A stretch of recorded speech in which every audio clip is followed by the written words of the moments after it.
السلام علیکم ورحمۃ اللہ وبرکاتہ۔ الحمدللہ حضرت مولانا و مفتی محمد فاروق صاحب فلاحی و مدنی دامت برکاتہم کا بیان بھی بہت ہی بہترین انداز کے اندر ہوا۔ ان کا پورا بیان انشاءاللہ ایجنڈا نیوز پر اپلوڈ کر دی جائیں گی۔ آپ حضرات سے گزارش ہے کہ وہ بیان پورا مکمل سنیں۔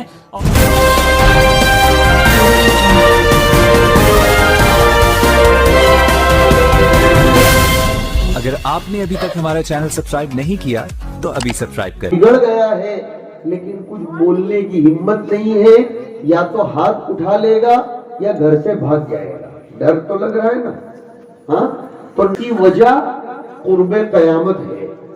ہاں قرب قیامت ہے، اور قرب قیامت کے موقع پر ہم، اب میری بات دھیان سے سنو، ہمارے قدم اپنے وطن کی طرف تیز ہو جانے چاہیے، اور سامان کو چیک کرنا اور سامان جمع کرنا جو ہمیں اپنے وطن پہنچ کر کام آنے والا ہے اس کی طرف دھیان زیادہ دینا چاہیے۔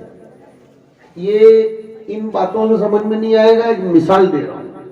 تقریباً لوگوں نے ٹرینوں میں سفر کیا ہوگا، بہت پیاری آسان سمپل مثال دے رہا ہوں۔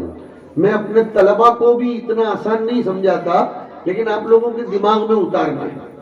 آپ اورنگ آباد سے یا جالنا سے، وفی قرات جالنے سے ممبئی کے لیے سفر کرنے کو بیٹھے، اگر ایک مہینے کی مسافت پر بھی ہوتا ہے تو بھی اس علماء معرفت میں ذرہ برابر تبدیلی نہیں ہو سکتی۔ یہ تو بہت سنا ہوگا کہ قرآن کریم میں ذرہ برابر تحریف نہیں ہوتی، اس کی وجہ آج میں سناؤں۔ اہل علم بھی ذرا، قرآن کریم میں باوجود لاکھ کوششوں کے ایک نقطے کی بھی تبدیلی اس لیے نہیں ہو سکتی کہ قرآن دلیلیں دے گی تو نبوت کا اثبات اور نبوت کا مدعا ثابت کرنا یہ گڑبڑا جائے گا۔ اس لیے اللہ نے انتظام ایسا کر کے رکھا ہے۔ تو نبوت کو جگہ پر چلے گا، اللہ اس کو بھی رعب کے انعام سے نوازے گا۔ وہ کسی کو آنکھ میں آنکھ ڈال کر بات نہیں کر سکے۔ رعب الگ ہے، خوف الگ ہے۔ خوف کسی کے ضرر سے بچنے کے لیے ہوتا ہے، اور رعب کسی کی عظمت اور شردھا کی بنیاد پر ہوتا ہے۔ یہ دونوں میں فرق ہے۔ خوف کسی کے ضرر، کسی کے نقصان، کسی کے ڈنڈے، کسی کے ساتھ ہماری عقیدت ہے جس کو میں نے شردھا کہا، کسی سے ہمارا لگاؤ ہے، کسی کی شخصیت کی عظمت ہمارے دل و دماغ میں بیٹھ گئی ہے تو ہم اس سے ڈرتے رہتے ہیں۔ لیکن وہ ڈرنا اس لیے نہیں ہے کہ وہ مارے گا، وہ ڈرنا اس لیے نہیں ہے کہ وہ پکڑ کے اندر ڈال دے گا، بلکہ وہ ڈرنا اس کی عظمت کی بنیاد پر ہے۔ کام کی بات سنو، قرآن کریم میں کہیں بھی خوف رب نہیں آیا ہے۔ وَأَمَّا مَنْ خَافَ رَبَّهُ آیا ہی نہیں، وَلِمَنْ خَافَ مَقَامَ رَبِّهِ، لیکن جہاں ڈائریکٹ رب سے جوڑا وہاں آیا ذَلِكَ لِمَنْ خَشِيَ رَبَّهُ، انما یخشی اللہ، وہاں مقام نہیں آیا۔ کیوں؟ سارے مسلمان مجھے کہیں گے اللہ کسی کو تکلیف پہنچاتا ہے؟ اللہ کے ضرر سے کوئی ڈرتا ہے؟ ارے اللہ کسی کو نقصان پہنچاتا ہے؟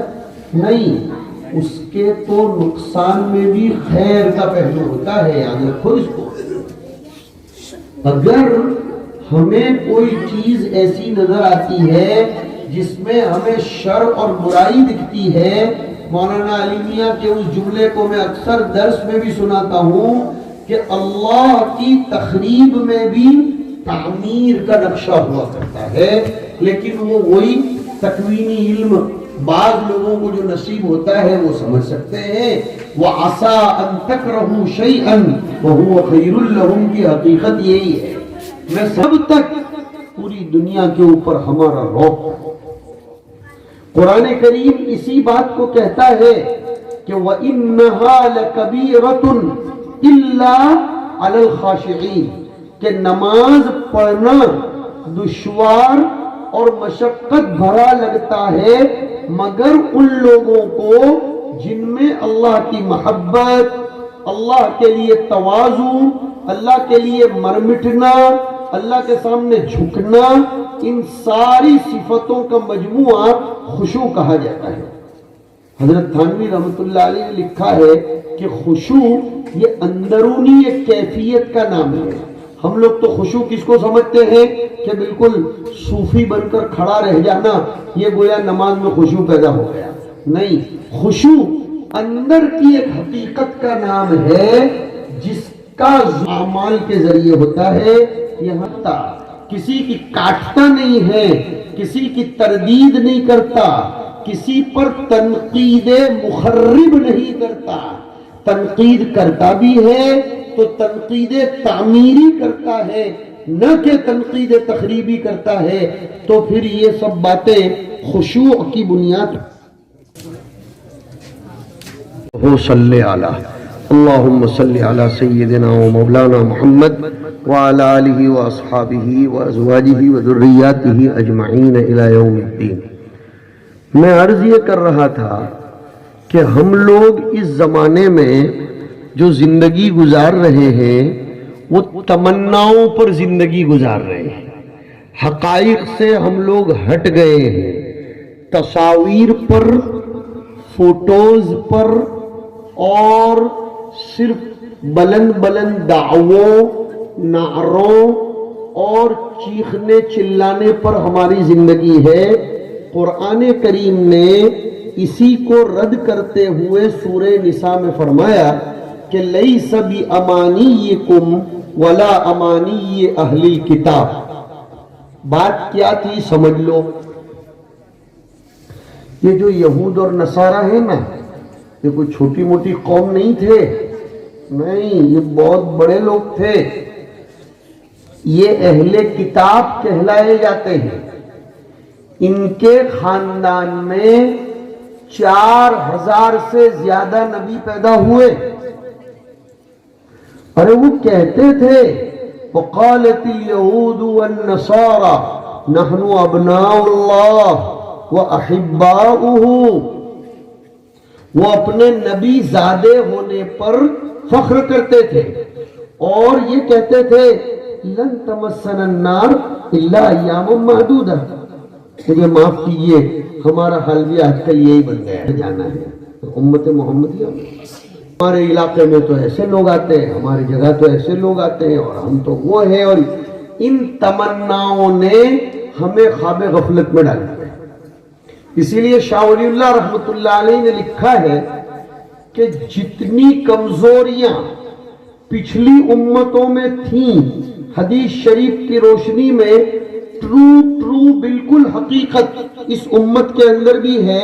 یہ بات تو حضور نے فرمائی تھی، شاہ ولی اللہ نے اس کا تقابل کر کے بتلایا بھی ہے کہ وہ خرابی ان امتوں میں تھی، ہماری اس امت میں فلاں فلاں امت کے اندر فلاں فلاں قوم کے اندر یہ پایا جاتا ہے۔ یہاں تک کہ شاہ صاحب نے تو یہ لکھا کہ مشرکین عرب کے اندر جو خرابیاں تھیں وہ ہمارے اس علاقے کے لوگوں کے اندر بھی پائی جاتی ہے، تقلید آبا وغیرہ وغیرہ۔ تو اس میں سے ایک چیز جو ہمارے اندر پائی جاتی ہے وہ ہے تمناؤں پر جینا۔ ہم نے کوئی مدرسے کو رسید دے دی، کسی جماعت کو دعوت کھلا دی اور کچھ وقت لگا دیا، کچھ پڑھ لیا اور کچھ کسی کے ساتھ اب نماز پڑھو تو بھی کیا، نہیں پڑھو تو بھی کیا۔ ایک صاحب چند سال پہلے ملے تھے تو مصیبت تو ایک تو یہ ہے یار، میرا دماغ کام نہیں کرتا کہ ایک تو آدمی کا دماغ تو خود خراب ہوتا ہے اور اس کے چیلے چپٹے اس کا دماغ اور خراب کرتے ہیں۔ ایک صاحب ہیں وہ مخلوق کی خدمت کرتے ہیں، رفاہ عام کا کام کرتے ہیں، لوگوں کو کھلاتے پلاتے ہیں، تو ان کے چیلے چپٹے کہتے ہیں آپ کو تو جہنم کا کوئی سوال ہی نہیں، آپ نماز نہیں بھی پڑھو تو اللہ نے آپ کو کب سے معاف کر دیا، آپ تو جنت میں جانا آپ کا طے ہے۔ انا للہ و انا الیہ راجعون۔ نہیں میرے بھائیوں، دونوں الگ الگ چیزیں ہیں۔ حقوق اللہ الگ ہیں، حقوق العباد الگ ہیں۔ اگر کوئی ہاسپٹل میں 24 گھنٹے کسی مریض کی تیمارداری کرے لیکن نماز نہیں پڑھتا تو اس کا معاملہ گڑبڑ ہو جائے گا. وہ ایک الگ ڈیوٹی ہے اور یہ ایک الگ ڈیوٹی ہے. میں جب مدینہ منورہ میں پڑھتا تھا, یہ واقعہ علماء بھی سنے تاکہ انہیں طلبہ کو سمجھانے میں بھی مدد ملے گی اور ہمارے برادران بھی سنے. مدینہ منورہ میں پڑھتا تھا تو میرے کچھ دوست لوگ احمد آباد کے تسبیح کی ایک دکان پر کام کرتے تھے. یہ 90s کی بات کر رہا ہوں, 93-94 کی, جس زمانے میں کچھ لوگوں نے تو ابھی جنم بھی نہیں لیا ہوا ہوگا, اور ایک علمی لفظ بولوں گا, کچھ لوگوں کی تخم ریزی بھی نہیں ہوئی ہوگی. خیر, تو وہاں جو میرے دوست تھے احمد آباد والے, ایک مرتبہ جمعرات کے دن مغرب کے بعد وہ میرا دوست اوابین کی نیت باندھ کر کھڑا ہو گیا کہ لماذا تأخرت, مجھے تم کیوں دیر سے آئے. مسجد نبوی کے قریب ہی تھی اس کی دکان, حرم شریف کے مدینہ میں. تو اس نے کہا کہ میں نوافل پڑھ رہا تھا. اس نے کیا جواب دیا معلوم ہے؟ تم نوافل کا ویزا لے کر آئے ہو یا یہاں دکان پر کام کرنے کا ویزا لے کر آئے ہو؟ اگر نوافل پڑھنی ہے تو واپس جاؤ, ہندوستان واپس جاؤ اور عمرے کا حج کا ویزا لے کر آؤ. یہاں تم ملازمت کا ویزا لے کر آئے ہو, ہم تم کو فرض نماز پڑھنے کی چھٹی دیتے ہیں, اس سے زیادہ نوافل پڑھنا دیانت کے خلاف ہے. اور پھر مجھ کو کہا بتاؤ کہ میں جو کہہ رہا ہوں صحیح کہہ رہا ہوں. میں نے کہا کہ آپ بالکل صحیح کہہ رہے ہیں. ہاں, اب آپ کو بھی تعجب ہوگا کہ حضرت آپ نے بھی صحیح کہا. میں برابر صحیح کہا. اور یہ کہ میں تو ذکر کر رہا تھا, چلنے دیں گے آپ کیا کہیں گے کہ آپ کا تقرر کتاب پڑھانے کے لیے ہوا ہے, ذکر کرنا تھا تو بیٹھے رہیے. اور آپ کہو گے کہ یہ چیز ہمارے گلے نہیں اترتی تو میں اتارتا ہوں, اس لیے کہ کچھ بد دماغ لوگ بھی بیٹھے ہوں گے جو کہتے ہوں گے کہ ہاں مدرسوں میں ذکر بھی نہیں کرتے. ارے بھیا, ذکر کرنا ہے تو فجر سے لے کر 7:30 بجے تک کر. جلالین پڑھانا خود بڑا ذکر ہے. ذکر کو کسی خاص اصطلاح میں محدود مت کرو. اللہ کے دین کی خدمت کو کسی مخصوص فکر و نظر میں محدود مت کرو, بلکہ یہ ارباب مدارس صبح 7:30 عذاب ایسے ہی تھوڑا آ رہا ہے یار, ہم خود کھجا کے خون نکال رہے ہیں. ہاں, ہم خود دعوت دے رہے ہیں, بیٹھے بیٹھے باتیں کرتے ہیں, سماج بگڑ گیا. یعنی میں فرشتہ صفت ہوں, واہ بھائی واہ, سماج بھی لوگوں کا حال خراب ہو گیا ہے نا. تیرا حال کتنا اچھا ہے. نہیں میرے بھائیوں, پہلے اپنے گریبان میں جھانکو کہ میں کتنے بجے مسجد چلا جاتا ہوں. آج میں اذان ہو رہی تھی, آج جمعہ کا دن تھا, مسجد میں 1-2 آدمی بھی نہیں تھے, جبکہ آج تو پروگرام تھا, ہونا چاہیے تھا کچھ لوگ. اور جمعہ کے دن تو مغرب سے پہلے کی دعاؤں کے قبول ہونے کی گارنٹی دی گئی ہے. بعض روایتوں میں آیا آئندہ جمعہ سے اس پر جمعہ کے دن مغرب سے 15 منٹ پہلے مسجد میں آنے کا نظام بناؤ. ہمارے مدارس میں تو نظام ہے اس کا کہ طلبہ آ جاتے ہیں 15-20 منٹ پہلے, اور کچھ حضرات تو جمعہ کے بھائیوں اللہ کی طرف متوجہ ہو. یہ باتیں کرنے سے اور صرف خواب دیکھنے سے کام نہیں چلتا. دلی بہت دور ہے, ہمیں تو کام کرنا پڑے گا. اور کام کیا؟ جو ہمارے آقا نے بتایا ہے. پولیٹیکل لیڈر جو بتلائیں وہ کام یہ دنیاوی ترقی کے تو ضامن ہو سکتے ہیں, لیکن ہمارا فائنل ڈیسٹینیشن کیا ہے؟ میں نے شروع بیان میں کہا آخرت. ہمیں اس کے لیے محنت کرنا ہے, اس کے لیے ہمیں اپنے معاملات کو صاف کرنا. سچ بولے 2 ہاتھ ہیں, 2 ہاتھ ہے نا, یہ میرے ہی ہیں کہ یہ ہاتھ کسی الگ کا ہے, یہ ہاتھ کسی اور کا ہے؟ بولو جواب دو. یہ دونوں ہاتھ میرے ہیں, لیکن میرے اس ہاتھ میں جو طاقت ہے وہ اس ہاتھ میں ہے, آپ کے بھی نہیں ہے. رائٹ ہینڈ جو انرجی رکھتا ہے, اس میں جو پاور ہے وہ لیفٹ ہینڈ میں نہیں ہے. آپ سیدھے ہاتھ میں 10-15 کلو وزن بھی اٹھا سکتے ہو, الٹے ہاتھ میں نہیں اٹھا سکتے, اس لیے کہ الٹا. تو کیا آپ نے کبھی یہ سوچا کہ یار یہ الٹا نہیں کرتا, اس کو کاٹ کے پھینک دو؟ کبھی بھی نہیں سوچا آپ نے. الٹے ہاتھ سے آپ استنجا کرتے ہیں, الٹے ہاتھ سے آپ ناک صاف کرتے ہیں, الٹے ہاتھ سے جوتے اٹھانا بھی چاہیے, کبھی سیدھے ہاتھ سے نہیں اٹھانا چاہیے. ہمارے بچیوں کو بھی بتاؤں کہ جوتے اور چپل کبھی بھی رائٹ ہینڈ سے نہیں اٹھانے کے. Right hand is very valuable. اس کے ذریعے تو اچھے کام کیے جاتے ہیں. یہ الٹے ہاتھ سے جوتے اٹھانے وغیرہ کا، تو یہ دونوں ہاتھ ایک ہی بدن کے ہیں نا، ایک مضبوط ہے ایک کمزور ہے. ہم اس کی کمزوری کی بنا پر اس کو پھینک تو نہیں دیتے. ویسے سماج کے تمام افراد سماج کے ہاتھ ہیں، کچھ طاقتور ہوں گے کچھ کمزور ہوں گے. کسی کا دماغ پاورفل ہوگا کسی کا کمزور ہوگا، کسی کی کمائی زیادہ ہوگی کسی کی کم ہوگی. تو اس کا یہ مطلب تو نہیں ہے کہ کسی کمزور کو کمزور سمجھ کر اس کو چھوڑ ہی دیا جائے، اس کی طرف توجہ نہ دی جائے. ہاں، ڈفرنس آف اوپینینز، اختلاف نظریات، اختلاف آراء، یہ تو دنیا میں مسلم حقیقت ہے. لیکن سوچ الگ ہے، آپ کی سوچ الگ ہے، ہونی بھی چاہیے. اگر میں آپ کو اس شعر کا مطلب بھی سمجھا دیتا ہوں، سنا تو بہت ہوگا لیکن بہت کم لوگوں نے سمجھا بھی. کلر کے ہی گلاب ہو تو وہ زیادہ خوبصورت لگتا ہے، یا کسی باغ میں کچھ پھول گلابی ہو کچھ پھول سفید ہو کچھ پھول لال ہو، کون سا باغ زیادہ اچھا لگتا ہے؟ یہ دوسرا والا یا پہلے والا؟ دوسرا والا. شاباش. تو ایسے ہی یہ دنیا ہے، اس میں کسی کا نظریہ، کسی کی سوچ کیا، کسی کی سوچ کیا، اس سے تو سماج کو ترقی ملتی ہے. لہٰذا ایک دوسرے کی کاٹنا نہیں چاہیے، محبت کے ساتھ رہنا چاہیے. میں سنا رہا تھا وہ آیت کہ اللہ نے صاف کہا کہ یہود و نصارہ میں یہ بیماری تھی کہ وہ تمناؤں پر جیتے تھے کہ ہم تو بڑوں کی اولاد ہیں اور ہمارے باپ دادے تو ایسے تھے اور ہمارے گاؤں میں تو ایسا تھا. اور یہ قرآن نے فرمایا لیس بامانیکم ولا امانی اہل الکتاب. مفسرین نے لکھا بامانیکم کو کہ تمناؤں پر مت جیا کرو، حقائق پر آؤ. حقیقت کیا ہے؟ قرآن کا ضابطہ اور قانون عام ہے، اس میں کوئی تخصیص نہیں کہ میں یا سفید عربی عجمی جو بھی ہوگا برا کرے گا اس کا بدلہ چکایا جائے گا. اور خدا کی طرف سے جب پکڑ آتی ہے تو نہ کوئی کارساز ہوتا ہے نہ کوئی مددگار. لیکن اللہ صرف ڈراتے نہیں ہے.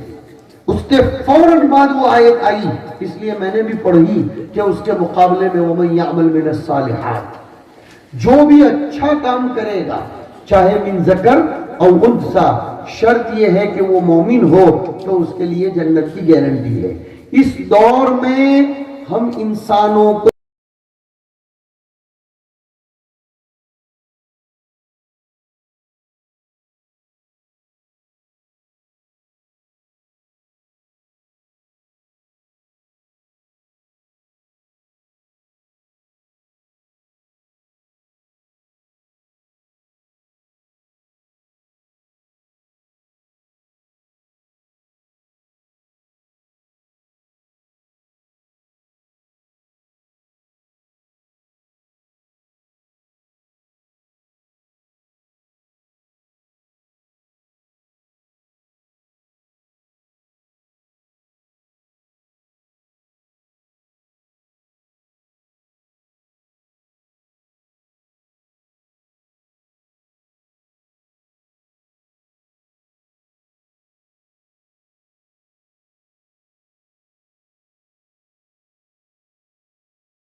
مبارک و مسعود فرمائے. میرا اصل پیغام یہی ہے کہ تمناؤں پر جینے کے بجائے حقائق پر جینا شروع کر دیں. استغفار کی کثرت کریں، اپنی زندگیوں میں اسوہ حسنہ نبی کی زندگی کے جو بھی رخ ہیں ان کو اپنانے کی مکمل کوشش کریں. اللہ تعالیٰ آپ کے اس علاقے سے اطراف جوانب سے خوب خوش ہو جائے، اس کی رحمتیں برسائے، اور اس پروگرام کے منعقد کرنے والے، کروانے والے، دامے درمے خدمے سخونے سفارش کرنے والے سب کو اللہ تعالیٰ جزائے خیر نصیب فرما، پر رحم و کرم کا معاملہ فرما. اللہ ہم سب کو مل جل کر رہنے کی توفیق نصیب فرما، محبتیں پیدا فرما، نفرتوں کا خاتمہ فرما، ہم سب کی زندگیوں کو آباد فرما. برباد ہونے سے بچا لے۔ اللہ اس علاقے کو، اس میں چلنے والے مکاتب و مدارس کو، اطراف و جوانب کی دینی خدمتوں کو بھی انتہا قبول فرما۔ ہماری زندگیوں میں نور پیدا فرما، نور پیدا فرما، نور پیدا فرما۔ جنہوں نے دعا کے لیے کہا ہے، جو متوقع ہے، جن کا ہم پر حق ہے، سب کے جائز مقاصد میں کامیابی نصیب فرما۔ وصلی اللہ تعالی علی خیر خلقہ سیدنا محمد وعلی آلہ وصحابتہ اجمعین برحمتک یا ارحم الراحمین۔ حضرات نے ان تک کوشش کی، وہ محنت کی اور اس جلسے کو کامیاب بنایا۔ اسی طریقے سے حضرت مولانا مفتی عمران صاحب کنج کھیڑا اور اسی طریقے سے حضرت مولانا قاری ریاض صاحب ماحولی، ان حضرات نے اس جلسے کی نظامت فرمائی ہے اور بہترین انداز کے اندر اس جلسے کو نبھایا، اور بچوں کا پروگرام بھی بہت دلچسپ ہوا۔ تمام طلباء کرام نے بہترین انداز میں اپنی تقریریں پیش کی، حمد و نعت پیش کی، اور اسی طریقے سے جو طلباء کرام فارغ ہوئے، جنہوں نے قرآن کو مکمل کیا، ان طلباء کرام کو سند دی گئی ہے۔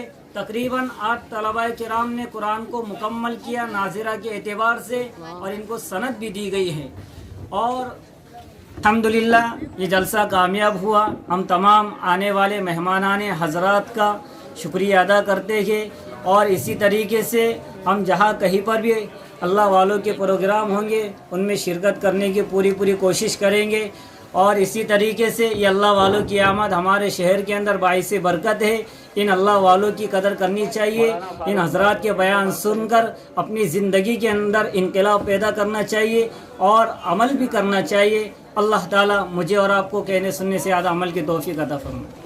الحمدللہ حضرت مولانا و مفتی محمد فاروق صاحب فلاحی و مدنی دامت برکاتہم کا بیان بھی بہت ہی بہترین انداز کے اندر ہوا۔ کھانے کے باقی رہ گئے ہیں۔